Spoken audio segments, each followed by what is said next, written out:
আজকের গুরুত্বপূর্ণ আঞ্চলিক সংবাদে সবাইকে জানাই স্বাগত। আজ 22 মার্চ শনিবার। আজকের সকালের বিশেষ বিশেষ খবর হলো, অবৈধ বেসরকারি স্কুলের এবার লাগাম টানতে কঠোর পদক্ষেপ নিল শ্রীভূমি জেলা শিক্ষা বিভাগ। বোর্ডের অনুমতি ছাড়া রেজিস্ট্রেশন নয়, অবৈধ স্কুলের বিরুদ্ধে কঠোর পদক্ষেপ। পাতারকান্দিতে হেরোইন সহ 2 যুবক গ্রেফতার, বাজেয়াপ্ত শিক্ষা বিভাগের দেওয়া স্কুটি। আচার্য মহবুবুল হকের জামিনের আবেদনের রায় সংরক্ষিত গৌহাটি হাইকোর্টে। কাছাড়ে ভূমি রাজস্ব সংগ্রহের অভিযান শুরু। বিধায়ক জাকির হোসেন লস্করের বেফাস মন্তব্যে উত্তপ্ত হাইলাকান্দি, আন্দোলনের হুমকি। তালিকা তৈরিতে অনিয়ম হয়েছে, ক্ষমা চাওয়ার প্রশ্নই উঠে না, প্রতিক্রিয়া বিধায়কের। এবং সর্বশেষ খবর কি হলো, বিজেপির 18 বিধায়ক সাসপেন্ড, আপত্তি উড়িয়ে কর্ণাটক বিধানসভায় পাশ হলো মুসলিম সংরক্ষণ বিল। এবারে শুনুন বিস্তারিত খবর। শিক্ষার নামে অবৈধ বেসরকারি স্কুলের এবার লাগাম টানতে কঠোর পদক্ষেপ নিল শ্রীভূমি জেলা শিক্ষা বিভাগ। দীর্ঘদিন ধরে জেলায় অনুমোদনহীন স্কুল গজিয়ে ওঠার প্রবণতা নিয়ে শিক্ষানুরাগী মহলে চলছিল আলোচনা ও উদ্বেগ। এ নিয়ে নানা সময় সংবাদ মাধ্যমে খবর প্রকাশিত হলেও কার্যকর কোনো পদক্ষেপ দেখা যায়নি। অবশেষে সেই নৈরাজ্যের লাগাম টানতে জেলা স্কুল পরিদর্শক নীলমজ্যোতি দাস শুক্রবার এক কড়া নির্দেশ জারি করেছেন। শ্রীভূমি জেলায় ব্যাঙ্গের ছাতার মতো গজিয়ে ওঠা অবৈধ বেসরকারি স্কুলগুলোর বিরুদ্ধে এবার কড়া অবস্থান নিলেন জেলা স্কুল পরিদর্শক নীলমজ্যোতি দাস। এ মর্মে তিনি নিজের দফতর থেকে স্বাক্ষরিত এক নির্দেশনামায় তিনি স্পষ্ট জানিয়ে দিয়েছেন, বোর্ডের অনুমোদন ছাড়া কোনো অবস্থাতেই নবম ও একাদশ শ্রেণীর রেজিস্ট্রেশন করা যাবে না। ওই নির্দেশনায় বলা হয়েছে, ডিরেক্টর অফ সেকেন্ডারি এডুকেশন এবং আসাম স্টেট স্কুল এডুকেশন ডিপার্টমেন্টের অনুমোদন ব্যতীত কোনো বেসরকারি বা ভেঞ্চার স্কুল তাদের শিক্ষার্থীদের রেজিস্ট্রেশন করাতে পারবে না। এমনকি যদি কোনো অবৈধ স্কুলের ইউডাইস কোনো থেকে থাকে তাও বাতিল করা হবে। শুধু তাই নয়, সরকারি প্রাদেশিকৃত অনুমোদিত কোনো স্কুলই তাদের কোড নম্বর ব্যবহার করে অবৈধ স্কুলের ছাত্রছাত্রীদের রেজিস্ট্রেশনে সহায়তা করতে পারবে না। প্রসঙ্গত, সম্প্রতি শ্রীভূমি জেলায় অবৈধ স্কুল খোলার প্রবণতা উদ্বেগজনক হারে বৃদ্ধি পেয়েছে। বিষয়টি নিয়ে শিক্ষানুরাগী মহলে তীব্র প্রতিক্রিয়া তৈরি হয়। বিভিন্ন সংবাদ মাধ্যমে এ নিয়ে একাধিক প্রতিবেদন প্রকাশিত হয়েছে। জেলা শিক্ষা বিভাগের পক্ষ থেকে জানানো হয়েছে, খুব শীঘ্রই বৈধ শিক্ষা প্রতিষ্ঠানগুলোর তালিকা জনসমক্ষে প্রকাশ করা হবে। তবে জেলা স্কুল পরিদর্শকের এই নির্দেশ কতটা কার্যকর হয় তা এখন সময় বলে দেবে।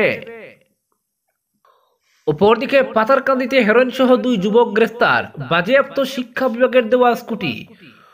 মাদক পাচারে ব্যবহৃত পড়ুয়াদের দেওয়া স্কুটি। পাতারকান্দিতে পুলিশের বিশেষ অভিযানে ধরা পড়ল এই চাঞ্চল্যকর ঘটনাটি। গোপন সূত্রে খবর পেয়ে বৃহস্পতিবার রাতে পাতারকান্দি থানার পুলিশ ওএনজিসি সংলগ্ন বাইপাস এলাকায় অভিযান চালায়। সন্দেহভাজন একটি স্কুটি আটক করে শুরু হয় তল্লাশি। পুলিশের চোখ এড়াতে পারেনি 2 যুবক আব্দুল আহাদ এবং শামসুদ্দিন। তাদের স্কুটি থেকে উদ্ধার হয়ে 137 গ্রাম সন্দেহজনক হেরোইন। ধৃত 2 যুবকের মধ্যে আব্দুল আহাদ শ্রীভূমি শহরের কানিসেন এলাকার বাসিন্দা এবং শামসুদ্দিনের বাড়ি নিলামবাজার থানার অন্তর্গত ফারমপাশা গ্রামে। পুলিশ দুজনকে থানায় নিয়ে গিয়ে টানা জিজ্ঞাসাবাদ চালিয়ে যাচ্ছে। সন্দেহ করা হচ্ছে এই চক্রে আরো কেউ জড়িত থাকতে পারে। এই পাচারে ব্যবহৃত স্কুটি রাজ্য সরকারের শিক্ষা বিভাগের দেওয়া উপহার। প্রতি বছর কৃতি ছাত্রছাত্রীদের উৎসাহিত করতে সরকার তাদের স্কুটি প্রদান করে, অথচ সেই স্কুটি মাদক পাচারের কাজে ব্যবহার হবে তা কেউ কল্পনা করেনি। তা নিয়ে এলাকায় চাঞ্চল্য ছড়িয়ে পড়েছে। এদিকে রাতভর থানায় আটকে রেখে টানা জিজ্ঞাসাবাদ শেষে ধৃত 2 মাদক পাচারকারী যুবককে শুক্রবার বিকেলে পাতারকান্দি পুলিশ শ্রীভূমি জেলা সিজিএম আদালতে সুপর্দ করেছে বলে জানিয়েছেন পাতারকান্দি থানার ওসি সোমেশ্বর কুঁওর। অপরদিকে আচার্য মহবুবুল হকের জামিনের আবেদনের রায় সংরক্ষিত হাইকোর্টে। তেজপুর থানার মামলায় জামিন চেয়ে হাইকোর্টে আবেদন দাখিল করেছিলেন ইউএস টিমের আচার্য মহবুবুল হক। শুক্রবার মামলাটি হাইকোর্টের বিচারপতি মিতালি ঠাকুরিয়ার আদালতে শুনানি গ্রহণ করা হয়। আদালতে জামিনের এই শুনানি গ্রহণ প্রক্রিয়া চলাকালীন আবেদনকারীর আইনজীবী আদালতকে জানিয়েছেন, মহবুবুল হকের বিরুদ্ধে এর আগে পাতারকান্দি থানার দ্বিতীয় মামলাটি নিয়ে হাইকোর্টে জামিনের শুনানি চলা অবস্থায় সরকারি পক্ষ হলফনামার মাধ্যমে যখন আপত্তি জানিয়েছিলেন, তখন সেখানে তেজপুর থানায় হকের বিরুদ্ধে যে মামলা নথিভুক্ত হয়েছে এ ব্যাপারে কিছুই আদালতকে জানানো হয়নি। এরপর তেজপুর থানায় হকের বিরুদ্ধে এজাহার দায়ের করা এম আলীর আইনজীবী আদালতকে জানিয়েছেন পুলিশ তার কাছ থেকে স্বাক্ষর নিয়েছে, যদিও হকের বিরুদ্ধে এজাহার দেওয়ার জন্য যে স্বাক্ষর নিয়েছিলেন সেটা তার জানা ছিল না। তিনি এজাহার দাখিল করার কথা কিছুই জানেন না, ফলে হককে আদালত জামিন দিলে তার কোনো আপত্তি থাকবে না। এরপর আবেদনকারীর আইনজীবী আদালতকে জানিয়েছেন তাকে অন্তর্বর্তী কিংবা পূর্ণ জামিন দেওয়া হোক। এরপর সব পক্ষের শুনানি শেষে এই জামিনের রায় সংরক্ষিত রাখে হাইকোর্ট।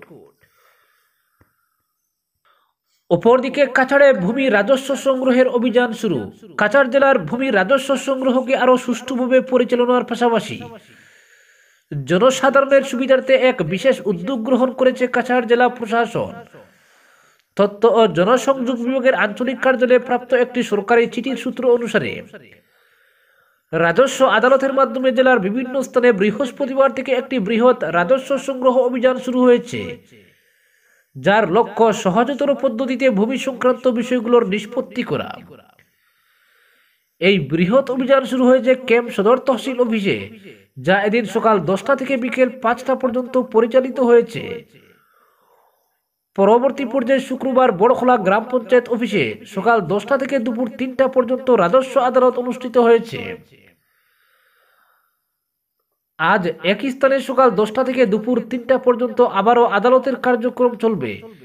এরপর রবিবার চেসরি গ্রাম পঞ্চায়েত অফিসে সকাল 10:30 থেকে দুপুর 3টা পর্যন্ত ভূমি সংক্রান্ত মামলাগুলোর শুনানি ও নিষ্পত্তি হবে। এছাড়াও 24 ও 25 মার্চ বেরেঙ্গা গ্রাম পঞ্চায়েত অফিসে অর্থাৎ পরগনা বরাকপুরে সকাল 10:30 থেকে দুপুর 3টা পর্যন্ত রাজস্ব আদালতের কার্যক্রম চলবে। 26 মার্চ উত্তর কৃষ্ণপুর গ্রাম পঞ্চায়েত অফিসে সকাল 10:30টায় আদালত শুরু হবে এবং 27 মার্চ সকাল 10:30 থেকে দুপুর 3টা পর্যন্ত সেখানে পুনরায় বিচার কার্যক্রম চলবে। এরপর 28 ও 29 মার্চ কনকপুর গ্রাম পঞ্চায়েত অফিসে সকাল 10:30 থেকে দুপুর 3টা পর্যন্ত আদালত বসবে। এই বিশেষ অভিযান শেষ হবে 30 ও 31 মার্চ। ওই দিন শালচাপড়া গ্রাম পঞ্চায়েত অফিসে সকাল 10:30 থেকে দুপুর 3টা পর্যন্ত রাজস্ব আদালত চলবে। প্রসঙ্গত, প্রশাসনের এই উদ্যোগ ভূমি সংক্রান্ত রাজস্ব সংগ্রহ ব্যবস্থাকে আরো স্বচ্ছ ও কার্যকর করার জন্য এক গুরুত্বপূর্ণ পদক্ষেপ। জনগণের সুবিধার্থে নেওয়া এই উদ্যোগের মাধ্যমে তারা সহজেই তাদের জমি সংক্রান্ত জটিলতা মেটাতে পারবেন এবং রাজস্ব প্রদান করতে পারবেন। যে কোনো বিলম্ব বা জটিলতা এড়াতে সংশ্লিষ্ট নাগরিকদের যথাসময়ে আদালতে উপস্থিত হয়ে তাদের প্রয়োজনীয় কার্যক্রম সম্পন্ন করার জন্য আহ্বান জানানো হয়েছে। শিলচরের তথ্য ও জনসংযোগ বিভাগের আঞ্চলিক কার্যালয় থেকে প্রকাশিত এক প্রেস বিজ্ঞপ্তিতে এই খবর জানানো হয়েছে। অপরদিকে বিধায়ক জাকিরের বেফাস মন্তব্যে উত্তপ্ত হাইলাকান্দি, আন্দোলনের হুমকি। তালিকা তৈরিতে অনিয়ম হয়েছে, ক্ষমা চাওয়ার প্রশ্নই উঠে না বললেন বিধায়ক। হাইলাকান্দিতে পঞ্চায়েত ও গ্রাম উন্নয়ন বিভাগের আধিকারিক ও কর্মীদের সঙ্গে হাইলাকান্দির বিধায়ক জাকির হোসেন লস্করের সংঘাত চরমে উঠেছে।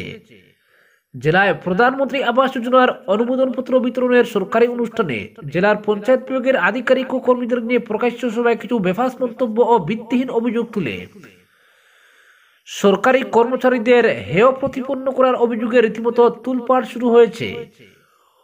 অশালীন ভাষা প্রয়োগ এবং ভিত্তিহীন অভিযোগ তোলার প্রতিবাদে বিভাগীয় কর্মচারীদের মধ্যে সৃষ্টি হয়েছে তীব্র ক্ষোভ। পরিস্থিতি এতটাই উত্তপ্ত হয়েছে যে 48 ঘন্টার মধ্যে বিধায়ককে নিঃশর্ত ক্ষমা চাওয়ার সময়সীমা দড়িয়ে দেওয়া হয়েছে। অন্যথায় প্রধানমন্ত্রী আবাস সহ পঞ্চায়েতের অন্যান্য প্রকল্পের বাস্তবায়নের কাজ বন্ধ করে আন্দোলনে নামার হুঁশিয়ারি দিয়ে হাইলাকান্দির জেলা আয়ুক্তের কাছে শুক্রবার স্মারকপত্র দিয়েছেন পঞ্চায়েত ও গ্রাম উন্নয়ন বিভাগের জেলার প্রায় 2 শতাধিক আধিকারিক ও কর্মচারীরা। এদিন জেলা আয়ুক্তের বাংলায় তার সঙ্গে দেখা করে স্মারকপত্র প্রদান করে জেলার 5 উন্নয়ন খণ্ডের খণ্ড উন্নয়ন আধিকারিক সহ পঞ্চায়েতের বিভিন্ন স্তরের আধিকারিক ও কর্মচারীরা উপস্থিত ছিলেন। এরপর হাইলাকান্দির জেলা পরিষদ কার্যালয়ে জড়ো হয়ে প্রতিবাদী কর্মচারীরা বৈঠকে বসে আন্দোলনের পরবর্তী রূপরেখা তৈরি করেন বলে খবর পাওয়া গেছে। প্রাপ্ত সূত্রে জানা গেছে, হাইলাকান্দি জেলায় 14,052 প্রধানমন্ত্রী আবাস যোজনার গৃহের মধ্যে 12,000 গৃহের বরাদ্দ হয়েছে। ঘটনার সূত্রপাত গত 19 মার্চ হাইলাকান্দির এসএস কলেজ মাঠে প্রধানমন্ত্রী আবাস যোজনার অধীনে সুবিধাভোগীদের মধ্যে অনুমোদনপত্র বিতরণ এবং অভিনন্দনপত্র প্রদান অনুষ্ঠানে জেলা আয়ুক্ত নিসর্গ হিবারে সহ বিভিন্ন ব্লকের বিডিও এবং পঞ্চায়েত ও গ্রাম উন্নয়ন বিভাগের অন্যান্য শীর্ষ আধিকারিকরা সহ হিতাধিকারীদের উপস্থিতিতে অনুষ্ঠিত সভায় বক্তব্য রাখতে গিয়ে জেলার পঞ্চায়েত ও গ্রাম উন্নয়ন বিভাগের আধিকারিক ও কর্মচারীদের টার্গেট করে বক্তব্য রাখেন হাইলাকান্দির বিধায়ক জাকির হোসেন লস্কর।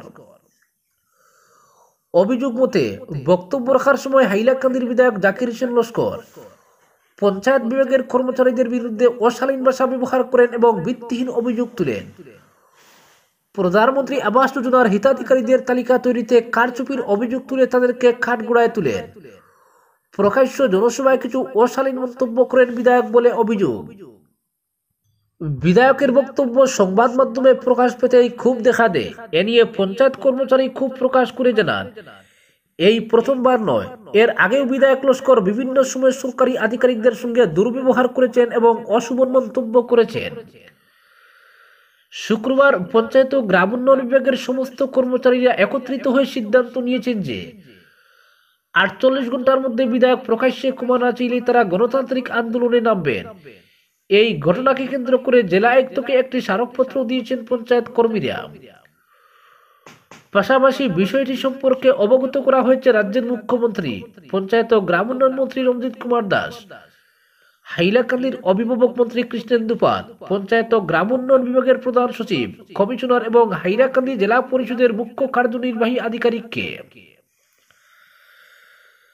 জেলা আয়ুক্ত এই বিষয়ে প্রয়োজনীয় পদক্ষেপ গ্রহণ করবেন বলে আশ্বাস দিয়েছেন বলে জানান প্রতিবাদী পঞ্চায়েত ও গ্রাম উন্নয়ন বিভাগের আধিকারিকরা।